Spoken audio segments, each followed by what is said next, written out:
कच्चे आम से बनाएं एकदम टेस्टी सी और एकदम अलग खट्टी मीठी सी सब्जी, जिसे आप स्टोर कर कर भी रख सकते हैं। तो आइए रेसिपी को स्टार्ट करते हैं। गर्मियों के सीजन में कच्चे आम आसानी से मार्केट में मिल जाते हैं, तो मैंने यहाँ पर कच्चे आम लिए हैं 2 से 3। आज मैं इनकी टेस्टी सी रेसिपी बनाऊंगी। तो सबसे पहले आपको कच्चे आम को धो लेना है साफ पानी से, और फिर जो इसका छिलका है उसको अलग करना है। यहाँ पर कच्चे आम का जो छिलका है वो आपको पूरी तरह से अलग नहीं करना है। इस तरह से हम छिलके को अलग करेंगे, जिससे कि जो छिलका है कच्चे आम पर ऊपर हल्का हल्का सा दिखेगा भी। और हमने हल्का सा जो ऊपर से छिलका था जो हल्का काला पड़ जाता है उसको हटाया है बस। अब यहाँ हम कच्चे आम को कट कर लेंगे। तो यहाँ पर मैं इसे रफली चॉप कर रही हूँ। आप किसी भी साइज़ में कच्चे आम को कट कर सकते हैं। तो देख सकते हैं मैंने पहले आम के दोनों साइड को कट कर लिया है, और फिर इस तरह से मैंने जो गुठली के साइड का पल्प होता है उसको अलग कर रही हूँ कट करके। तो बस इसी तरह से आपको कच्चे आम किसी भी शेप में कट कर लेने हैं।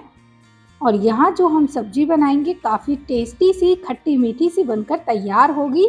तो पूरी रेसिपी आप देखते रहिए। तो देख सकते हैं यहाँ पर मैंने आम को कट कर लिया है। अब चलिए हम आगे के जो इंग्रेडिएंट्स हैं इसमें मिक्स कर कर सब्जी को तैयार करते हैं। सबसे पहले हमें कढ़ाई लेकर फ्लेम ऑन कर कर रख देना है, और इसके अंदर हमें डालना है ऑयल। तो यहाँ मैं सरसों का ऑयल यूज़ कर रही हूँ इसको बनाने के लिए। सरसों के ऑयल से काफ़ी टेस्टी सी रेसिपी बनकर तैयार होती है। अब इसमें मैं डालूँगी आधा चम्मच मेथी दाना। तेल गरम करने के बाद ही आप डालिए सारे मसाले। और अब जाएगा इसमें सरसों के दाने आधी छोटी चम्मच, साथ में आधा चम्मच सौंफ डाला है हमने इसमें। इसी के साथ हम इसमें डालेंगे आधा चम्मच जीरा। तो यहाँ पर थोड़े से इनको अच्छे से चटका लेंगे हम। फिर इसमें ऐड करेंगे हल्दी पाउडर आधी छोटी चम्मच। इस टाइम आपको फ्लेम को कम रखना है। अब इसमें डाला मैंने आधी छोटी चम्मच धनिया पाउडर। साथ ही साथ हमने इसमें ऐड करेंगे आधी छोटी चम्मच लाल मिर्ची पाउडर, इसे तीखा बनाने के लिए। और इसमें जाएगा यहाँ आधी छोटी चम्मच काली मिर्ची पाउडर, इससे बहुत ही अच्छा टेस्ट आएगा। और अब इसमें डालेंगे थोड़ी सी कश्मीरी लाल मिर्ची पाउडर, जिससे रंग आए, और ऊपर से नमक को ऐड कर देंगे। और यहाँ पर आप देख सकते हैं सभी मसाले मैंने ऑयल में डाल दिए हैं। अब यहाँ पर इनको अच्छे से भून लेंगे 1 मिनट तक। फ्लेम को मैंने कम किया हुआ है पहले ही, जिससे कि जो मसाले हैं हमारे तेल के साथ जल्दी से जले ना और अच्छे से भुन जाएं। जब अच्छे से खुशबू आने लगे मसालों में से, तब हम इसमें कच्ची कैरी को जो हमने कट करके रखी थी उसको ऐड कर देते हैं। तो देखिए ये रही कच्ची कैरी, इसको हमने ऐड कर दिया है। और बस इसे अब हमें मिक्स कर लेना है अच्छे से। तो यहाँ पर आपको मसाले के साथ इसे 2 से 3 मिनट तक भून लेना है, जिससे कि कच्ची कैरी मसाले के साथ अच्छे से मिक्स भी हो जाएगी और ये हल्की सी सॉफ्ट भी हो जाएगी। तो देख सकते हैं मैं यहाँ पर इसे भूनने के लिए छोड़ दिया है, और यहाँ 2 से 3 मिनट बाद इसे फिर से मैं एक बार चला दूंगी। और देख सकते हैं मसाले के साथ अच्छे से मिक्स हो गई है कच्ची कैरी।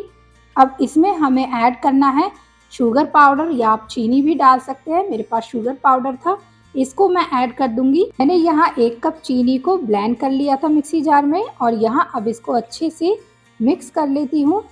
यहाँ आपको जब तक ये जो पाउडर है अच्छे से मिक्स ना हो जाए कच्ची कैरी के साथ, तब तक आपको इसे चलाते रहना है। और देख सकते हैं यहाँ जो चीनी है वो मेल्ट हो गई है। जो हमने इसमें शुगर पाउडर ऐड किया था अच्छे से मेल्ट हो गया है। अब इसमें हमें थोड़ा सा पानी डालना है।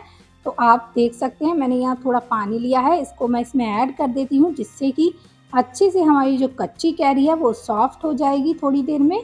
और इसको एक बार और हमें मिक्स कर देना है। तो यहाँ बहुत ही टेस्टी सी कच्चे आम की ये रेसिपी बनकर तैयार होगी, जिसे आप रोटी, पराठा, चावल या फिर ब्रेड के साथ भी खा सकते हैं। अब मैं इसे यहाँ पर एक ढक्कन से कवर करके पका लूँगी, जिससे कि कच्ची कैरी यहाँ अच्छे से पक जाए। तो यहाँ आपको 2 मिनट के लिए ही ढक्कन से कवर कर कर इसे पका लेना है। फ्लेम को कम रखना है, जिससे कि बहुत ही अच्छे से ये अंदर तक पक जाएगी कच्ची कैरी।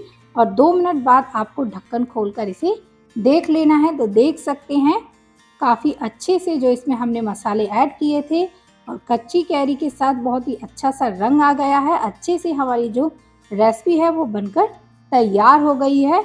अब हम यहाँ पर चेक कर लेंगे, तो एक इस तरीके से आप कच्ची कैरी का टुकड़ा ले लीजिए और एक नाइफ या चम्मच ले लीजिए, उससे कट करके देख लीजिए, तो देख सकते हैं अंदर तक ये सॉफ्ट हो गई है।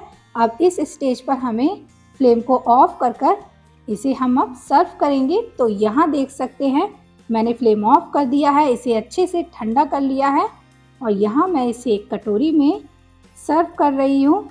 आप इसको स्टोर कर भी रख सकते हैं। तो यहाँ पहले आपको स्टोर करने से पहले एक बाउल में डालकर इसे अच्छे से ठंडा कर लेना है। जब ये अच्छे से ठंडा हो जाए तब आप इसको एक कांच की बोतल में भरकर रख सकते हैं स्टोर कर।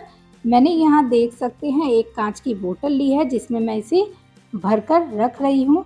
इस तरह से आप इसको कुछ दिन तक स्टोर कर भी फ्रिज में रख सकते हैं और जब आपका मन हो तो ये आप खा सकते हैं। खट्टी मीठी सी बहुत ही टेस्टी सी सब्जी या फिर कच्चे आम की लौंजी भी आप इसे कह सकते हैं। जब कोई सब्जी समझ ना आए घर में कि क्या बनाए तो फटाफट से आप ये कच्चे आम से इस तरीके से सब्जी बनाकर इससे आप रोटी भी खा सकते हैं और पराठा भी।